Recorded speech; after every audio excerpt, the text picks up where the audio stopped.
Hi guys, welcome back to my YouTube channel. हम पढ़ रहे थे राजस्थान में प्रजामंडल आंदोलन के बारे में, जिसमें हमने जयपुर प्रजामंडल और बीकानेर प्रजामंडल टॉपिक कंप्लीट कर लिया था।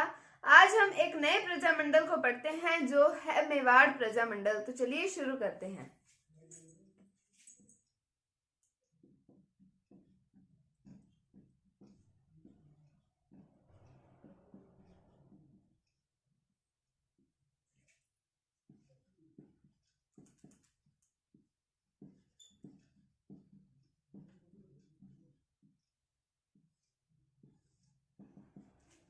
तो माणिक्यलाल वर्मा, जिनका नाम हमने बिजोलिया किसान आंदोलन के टाइम पे भी पढ़ा था, वो जब बिजोलिया किसान आंदोलन में पार्टिसिपेट कर रहे थे तब उन्हें मेवाड़ से निष्कासित कर दिया था।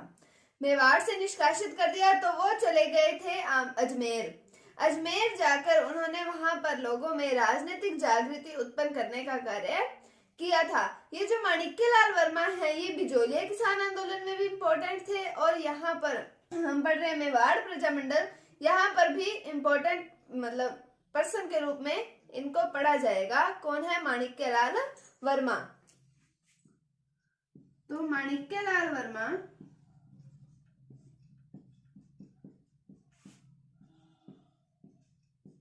द्वारा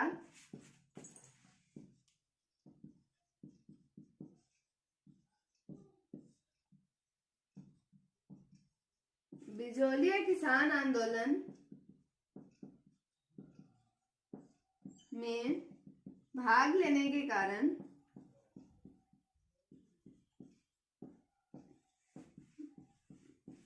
इनका मेवाड़ से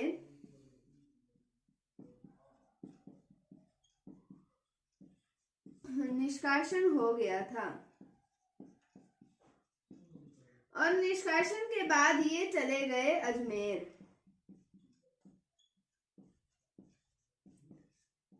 और अजमेर में इन्होंने जनता में राजनीतिक जागृति उत्पन्न करने का कार्य किया। तो अजमेर में जनता में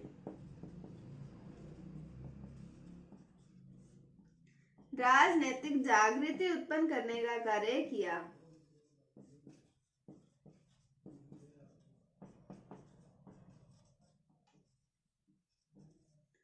तो मेवाड़ प्रजामंडल की शुरुआत की है हमने। तो हमने पढ़ा माणिक्यलाल वर्मा के बारे में कि इन्होंने बिजोलिया किसान आंदोलन में पार्टिसिपेट किया था, जिस कारण इनका मेवाड़ से निष्कासन कर दिया गया था और ये चले गए थे अजमेर। और अजमेर में इन्होंने लोगों में राजनीतिक जागृति उत्पन्न करने का कार्य किया।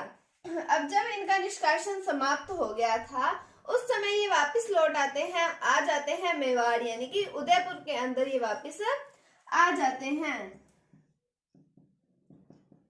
निष्कासन समाप्त होते ही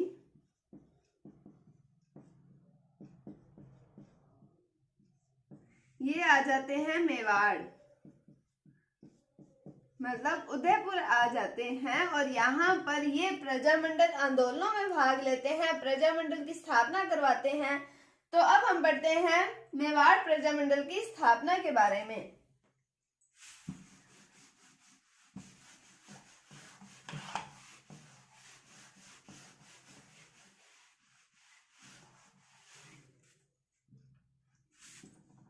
तो हम बात करते हैं 24 अप्रैल 1938 ईस्वी की। 24 अप्रैल 1938 ईस्वी में होती है मेवाड़ प्रजामंडल की स्थापना।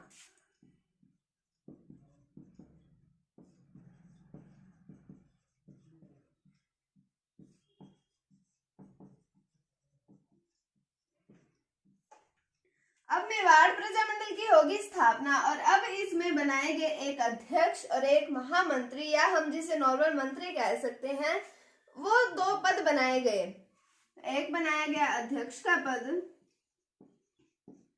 और एक महामंत्री। तो अध्यक्ष बनाया गया बलवंत सिंह मेहता को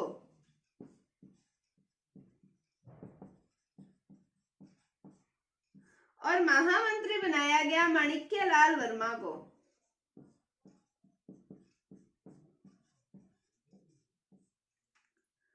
24 अप्रैल 1938 ईस्वी की बात की हमने मेवाड़ प्रजामंडल की स्थापना के बारे में। तो उसमें अध्यक्ष बनाया गया बलवंत सिंह मेहता को और महामंत्री बनाया गया माणिक्यलाल वर्मा को। अब इसमें कुछ अन्य सदस्य भी आते हैं जो मेवाड़ प्रजामंडल की स्थापना में अपना योगदान देते हैं, उनके नाम भी हमें पता होने चाहिए। तो अन्य सदस्यों की बात करें तो सबसे पहला नाम आता है दयाशंकर क्षत्रिया का। दयाशंकर क्षत्रिया का नाम आता है। उसके बाद में हम बात करें जमनालाल, फिर बात आती है भवानी शंकर वैद्य। ये जमनालाल जो है, ये जमनालाल बजाज नहीं है, ये है जमनालाल वैद्य। तो अन्य सदस्यों में आते हैं दयाशंकर क्षत्रिया और जमनालाल वैद्य और भवानी शंकर वैद्य। ये कुछ सदस्य आते हैं जिन्होंने प्रजामंडल की स्थापना में अपना महत्वपूर्ण योगदान दिया था।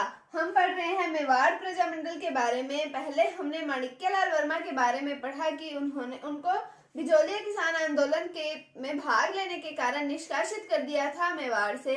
तो वो चले गए अजमेर और उन्होंने अजमेर में लोगों में राजनीतिक जागृति उत्पन्न करने का कार्य किया। जब हमने प्रजामंडल आंदोलन शुरू किए थे तब मैंने आपको प्रजामंडल के उद्देश्य के बारे में बताया था कि राज्यों में उत्तरदायी शासन की स्थापना करना और लोगों में राजनीतिक जागृति उत्पन्न करना। तो उन्होंने वहीं से ही, अजमेर से ही राजनीतिक जागृति उत्पन्न करने का कार्य प्रारंभ कर दिया था। फिर बात करते हैं हमने 24 अप्रैल 1938 ईस्वी की। तो वहां पर हुई मेवाड़ प्रजामंडल की स्थापना और अध्यक्ष बने बलवंत सिंह मेहता और महामंत्री बनाए गए माणिक्यलाल वर्मा को। फिर अन्य सदस्यों की बात करें तो दयाशंकर क्षत्रिया, जमनालाल वैद्य और भवानी शंकर वैद्य, ये थे अन्य सदस्य जिन्होंने मेवाड़ प्रजामंडल की स्थापना में अपना महत्वपूर्ण योगदान दिया था।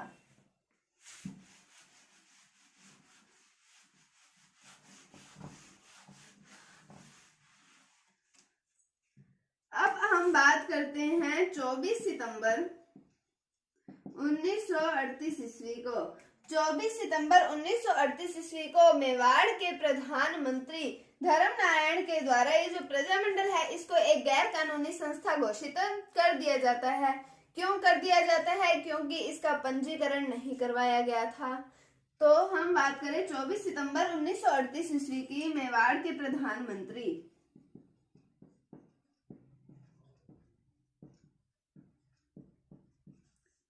तो मेवाड़ के प्रधानमंत्री कौन है? धर्मनारायण। ये जो धर्मनारायण है इनके द्वारा प्रजामंडल को गैर कानूनी संस्था घोषित कर दिया जाता है।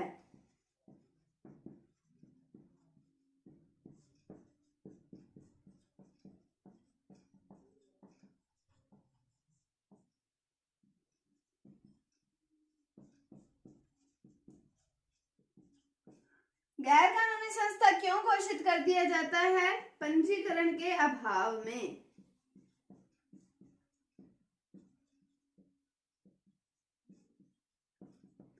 तो 24 सितंबर, पहले अपने 24 अप्रैल 1938 की बात की थी जब प्रजामंडल की स्थापना हुई थी। और अब हम बात कर रहे हैं 24 सितंबर 1938 ईस्वी को मेवाड़ के प्रधानमंत्री धर्मनारायण, और फिर इन्होंने प्रजामंडल को गैर कानूनी संस्था घोषित कर दिया और क्योंकि इनका पंजीकरण नहीं करवाया था इस कारण इसे गैर कानूनी संस्था घोषित कर दिया गया। अब जब मेवाड़ के प्रधानमंत्री के द्वारा इसे गैर कानूनी संस्था घोषित कर दिया गया तो माणिक्यलाल वर्मा जो है वो वापस चले जाते हैं अजमेर। तो अब हम बात करते हैं माणिक्यलाल वर्मा की फिर से।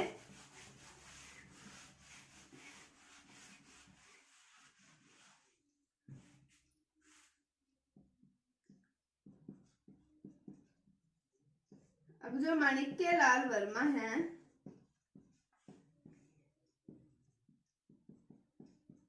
ये चले गए अजमेर। अजमेर से ये 2 पुस्तिकाएं लिखते हैं जिनका नाम आता है, पहली तो है मेवाड़ का वर्तमान शासन। दूसरा है मेवाड़ साथियों से अपील।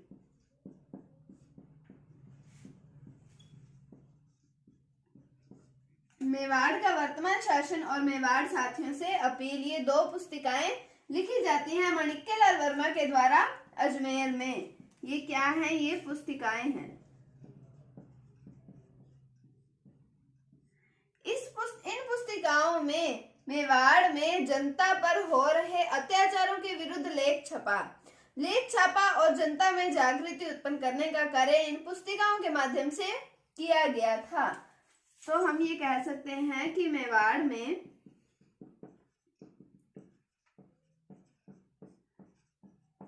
जनता पर हो रहे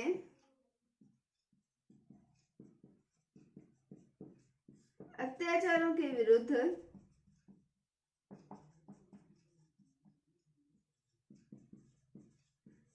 लेख छापकर जनता में जागृति उत्पन्न करने का कार्य किया गया।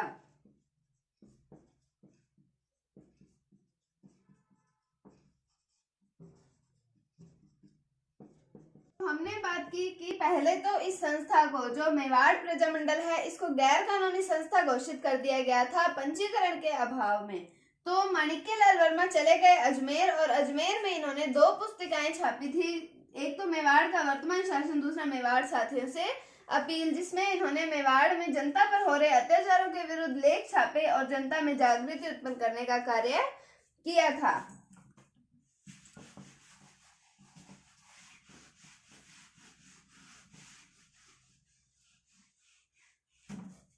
अब जो माणिक्यलाल वर्मा हैं, उन्होंने शंकर सहाय से ये जो मेवाड़ प्रजामंडल से संबंधित जो भी डॉक्यूमेंट्स हैं, इनको मंगवा लिया था अजमेर में। तो माणिक्यलाल वर्मा ने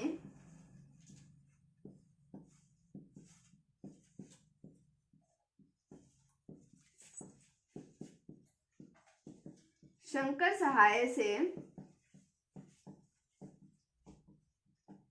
मेवाड़ प्रजामंडल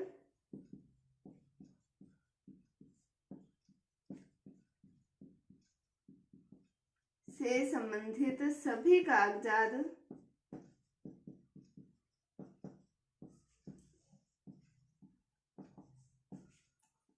अजमेर मंगवा लिए। तो माणिक्यलाल वर्मा ने शंकर सहाय से मंगवाए थे, सारे कागजात मंगवा लिए थे अजमेर में। तो आज हमने शुरू किया मेवाड़ प्रजामंडल के बारे में। उम्मीद है आपको आज का टॉपिक समझ आया होगा। कल हम इसी को आगे कंटिन्यू करेंगे। अगर आपको वीडियो थोड़ी सी भी अच्छी लगी है तो इसे लाइक कीजिए, शेयर कीजिए और चैनल पर नए हैं तो इसे सब्सक्राइब जरूर कीजिए। अगर आपको इसमें कोई भी डाउट है तो आप कमेंट सेक्शन में पूछ सकते हैं। Thank you, thanks for watching, bye bye.